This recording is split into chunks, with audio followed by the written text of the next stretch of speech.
Chapter 8. Northern Ireland. In 1921, about 60% of the people of Northern Ireland were Protestant, and about 40% were Catholic. Today, the numbers are about 53% and 40%.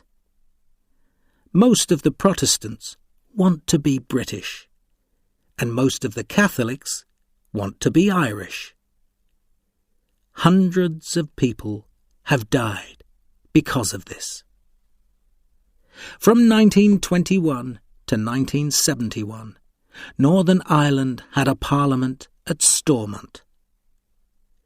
There were always more Protestants than Catholics, so the Protestants could do what they wanted. Protestants had most of the best jobs and the best houses. Most of the police were Protestant too, and they were afraid of the IRA. At the same time, many Catholics were afraid of the police. Sometimes the IRA tried to kill the police, and the police hit back at the Catholics. It was a circle without an end. In 1968, Catholics started to ask for a better life. They marched through the streets of Belfast and Derry, asking for better jobs and houses. But the Protestant police and Orangemen attacked the Catholic marchers. Many marchers were badly hurt, and all of them were angry and afraid. In 1969, British soldiers came to Northern Ireland to try to stop the fighting. And at first, many Catholics were happy to see them.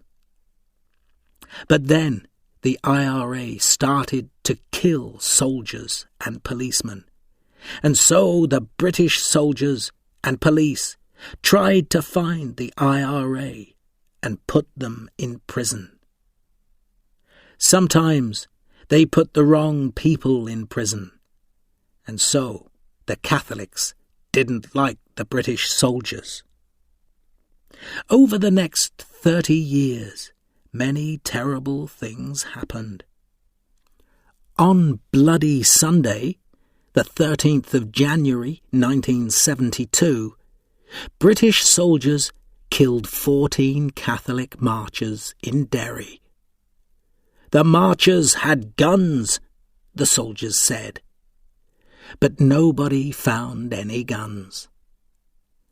On Bloody Friday, the 21st of July 1972, the IRA put 22 bombs in Belfast, all at the same time.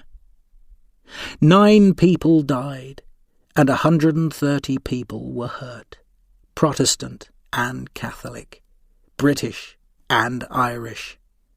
Some of them lost arms and legs. The IRA put bombs in pubs and streets and shops. They killed soldiers and policemen, but they also killed thousands of ordinary people. Protestants in the Ulster Defence Association, the UDA, killed thousands of ordinary Catholics too. These Protestant fighters are called loyalists. By 1979, there were hundreds of IRA and UDA men in prison. At first, they were political prisoners, like soldiers in prison during a war. They could wear ordinary clothes, and they did not do prison work. Then Margaret Thatcher, the British Prime Minister, decided that this must stop. "These men are criminals," she said. so they must be the same as other prisoners. Because of this, some prisoners decided in 1980 to stop eating. They drank water, but they did not eat. Day after day, they got thinner and thinner. After 66 days, the first man, Bobby Sands, died. Then another man died, and another. 10 men died in prison because they wanted to be political prisoners. Most British people thought Mrs. Thatcher was right, but a lot of Irish Catholics didn't agree. More and more of them started to vote for Sinn Féin. In many parts of Northern Ireland, there are nationalist or loyalist paintings on the walls of houses.